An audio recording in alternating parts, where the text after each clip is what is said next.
Qani o'xsharmikan nima deb o'ylaysiz? Lekinchi ko'rgan odam tosh deb o'ylash kerak. Toshdek chiqadi. Bunaqa narsani u akani kvartirasida yasavurib, razagopini yasab tashaganman bunaqalarni. Qarang mana ko'rdingizmi? Ko'rinishidan o'xshadimi? Toshdan farqi qolmadi. Ana unda oling hammasini ketdik, lokatsiyaga qo'yib chiqamiz.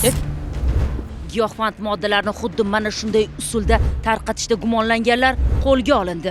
Nima bular? Tosh. Xo'p, ichida nima bor?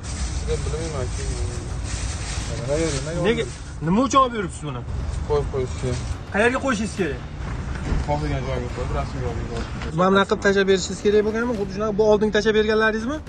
Bizga taqdim qilingan ma'lumotlarda keltirilishicha 45 yoshli fuqaro Toshkent shahrida ijaraga uy olib, o'sha yerda giyohvand moddalarni yetishtirish va qadoqlab, uni tarqatishga tayyorlab kelgan.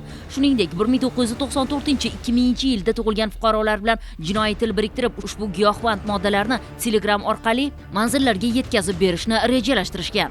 Oq rangli kukunsimon modda. Hidi ham o'zi chiqib ketdi, xolislar. Jami bo'lib 159 dona qora izolentaga o'ralgan, ichida oq rangli kukun.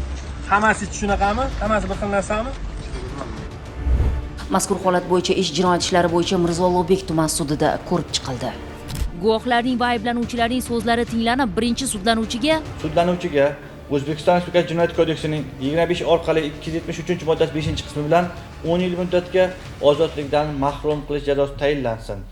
Sudlanuvchiga O'zbekiston Respublikasi Jinoyat kodeksining 270-moddasi 1-qismi bilan 2 yil muddatga ozodlikdan mahrum qilish jazosi tayinlansin. Sudlanuvchiga O'zbekiston Respublikasi Jinoyat kodeksining 59-moddasi tartibida jazolarni qisman qo'shish yo'li bilan o'tash uchun 11 yil muddatga ozodlikdan mahrum qilish jazosi tayinlansin. Ikkinchi va uchinchi sudlanuvchilar esa O'zbekiston Respublikasi Jinoyat kodeksining 25 orqali 273-moddasi 5-qismi bilan aybdor deb topilsin. O'zbekiston Respublikasi Jinoyat kodeksining 25 orqali 273-moddasi 5-qismi bilan 12 yil muddatga ozodlikdan mahrum qilish jazosi tayinlansin. xotirjam oilalarning tinchligini buzayotgan, yoshlarning umriga zomin bo'layotgan giyohvand moddalar savdosi bilan shug'ullanayotganlar, sizning bu qing'ir harakatlaringiz baribir fosh etiladi.